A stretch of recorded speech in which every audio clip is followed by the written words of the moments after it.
चीन की अर्थव्यवस्था को हिलाने के लिए उनके सामान, उनके ऐप्स का बहिष्कार करना काफी नहीं है। उसके लिए और भी प्रयत्न करने होंगे। जानना होगा क्या कमी है हम में, कैसे हम उनसे आगे निकल सकते हैं। आइए सुनते हैं एक अमेरिकन से। तो चीन की अर्थव्यवस्था आप लोग हिलाना चाहते हैं, उनके ऐप्स को डिलीट करके, उनकी झालड़ नहीं खरीद के, उनके खिलौने नहीं खरीद के। बहुत खूब। कहाँ से आइडिया आते हैं आप लोगों को ये सब? देखिए, चीन की अगर आपको अर्थव्यवस्था को हिलाना है तो चीन के कंपटीशन में काम करना पड़ेगा। जैसे रेस होती थी स्कूल में, आप बोलो मैं तो रेस का बहिष्कार कर रहा हूं, तो इसका मतलब नहीं कि आप रेस जीत गए, आप डर गए। अमेरिका है ना, जिस देश में मैं बैठा हूं, ये सबसे बड़ा कंज्यूमर मार्केट है दुनिया का, और ऐसा कोई भी देश नहीं है पूरी दुनिया में जो अमेरिका में एक्सपोर्ट नहीं करता। यहाँ का राष्ट्रवाद फरेब नहीं है। यहाँ पे जबरदस्ती किसी को बोला नहीं जाता कि अमेरिका पापा इज ग्रेट, नहीं, ठीक है। मगर यहाँ पे जनता खुद बड़ी राष्ट्रवादी है, चाहे सरकार कोई भी हो। अभी हाल फिलहाल में मैं आपको बता देता हूँ जो हो रहा है यहाँ पे। यहाँ की जनता खुद ही सामान नहीं खरीद रही चीन का बना हुआ। जैसे $1 में समझिए साबुदानी आती है और किसी और देश से आ रही है, वो $1.25 में आ रही है, $1.5 में आ रही है, वो $1.5 की खरीद रहे हैं, मगर मेड इन चाइना का नहीं खरीद रहे। हमारे यहाँ पे क्या है कि बड़े उटपटांग से चुटकुले पैदा किए जाते हैं। जो नेता हैं वो तो जुमले देते हैं, कुछ पत्रकार चुटकुले देते हैं और आवाम उसके मजे लेती है। मुझे ये समझ नहीं आ रहा कि ओलंपिक्स ऑफ बिजनेस में, ओलंपिक्स ऑफ बिजनेस समझते हैं क्या होता है?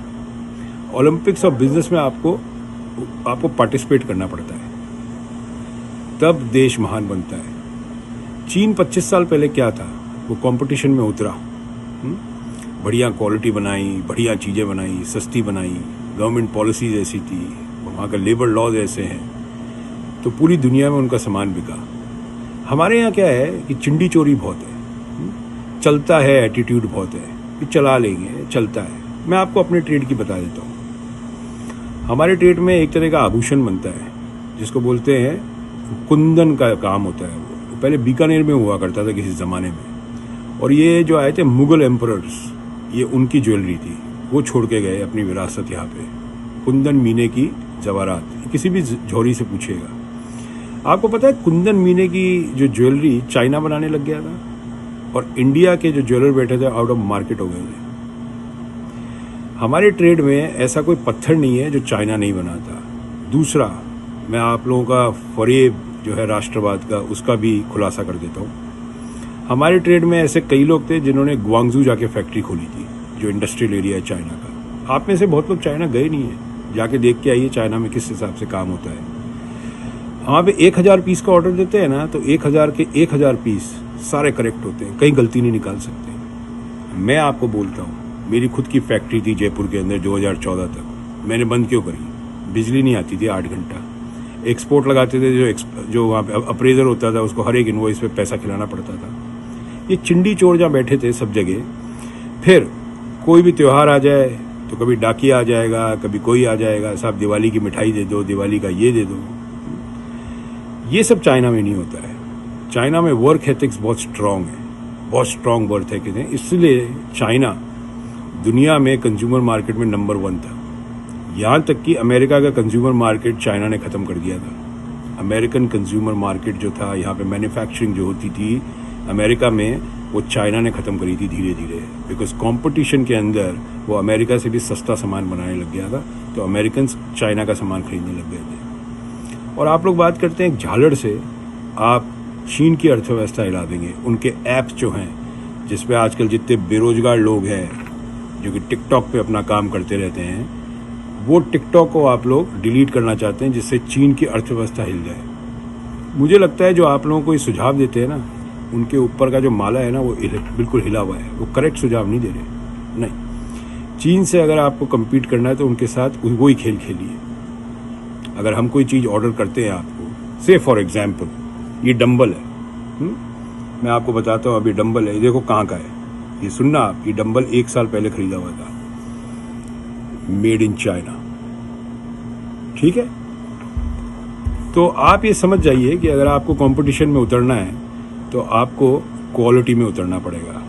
आप लोग अभी तक बिलीव करते हैं क्वांटिटी में, क्वालिटी में बिलीव नहीं करते। That's the problem in India. और किसी भी मैन्युफैक्चरर से पूछ लेगा, चाहे वो कपड़ा बनाता हो, कपड़े बनाने की फैक्ट्रियां इंडिया में बंद हो गई। कपड़े बनाना सारा का सारा, अमेरिका जितना कपड़ा खाता है वो सारा बांग्लादेश, वियतनाम, इंडोनेशिया चले गया। पूछिए कोई गारमेंट एक्सपोर्टर्स से क्या हाल है आज की तारीख में, क्योंकि वहाँ फैक्ट्री चलाना एक तरह से बहुत बड़ा काम है इंडिया में आज की तारीख में, बहुत बड़ा काम। जो लोग फैक्ट्री चला रहे हैं इंडिया में, आपको सलूट है। हर जगह ट्रेड यूनियंस हैं, फैक्ट्रियां बंद करवा देते हैं। महाराष्ट्र में एक ट्रेड यूनियन लीडर हुआ करते थे, उनका नाम था दत्ता सामंत। उनका एक ही काम होता था, फैक्ट्रियां बंद कराना, लोगों को ब्लैकमेल करना।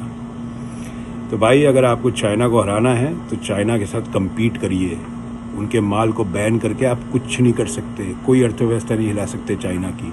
और आपको क्या लगता है कि सिर्फ आप ही चाइना का सामान खरीदते हैं और दुनिया में कोई नहीं खरीदता? आपने बैन कर दिया तो चाइना की अर्थव्यवस्था हिल जाएगी। स्क्रू डील है आप लोगों के और आपके नेताओं के, जो आपको इस तरह के सुझाव देते हैं। और जो लोग ये बात करते हैं कि झालर नहीं खरीदनी इस दिवाली पे, हर दिवाली पे बात होती है ना, झालर नहीं खरीदनी, बड़ी अर्थव्यवस्था हिल जाती है चीन की।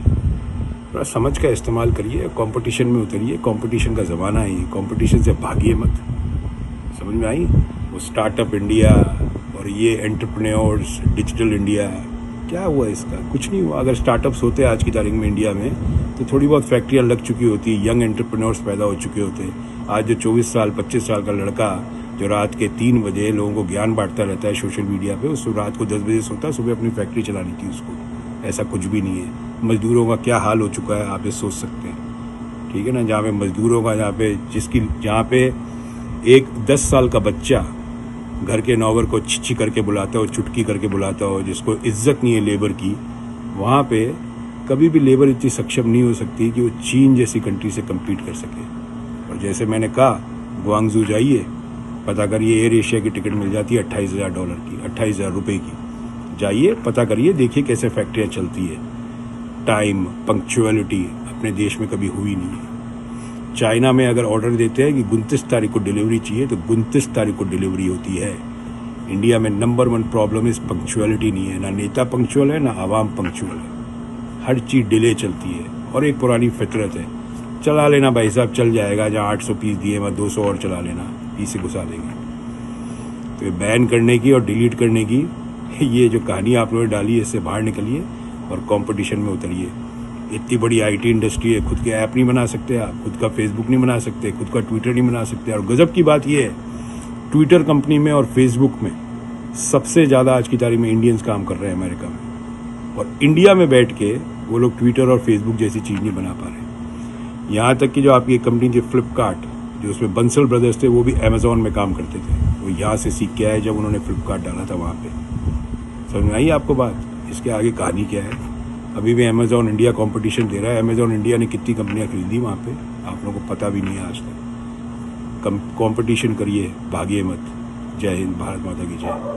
चीन की अर्थव्यवस्था को हिलाने के लिए सबसे जरूरी है उसके पैरेलल काम करना, उसी की तरह या उससे अच्छी क्वालिटी का सामान बाजार में लाना, साथ ही अपने ऐप लॉन्च करना। देखना ये है कि हम इस पर कितने खरे उतरते हैं। Bureau report, D5 channel Hindi.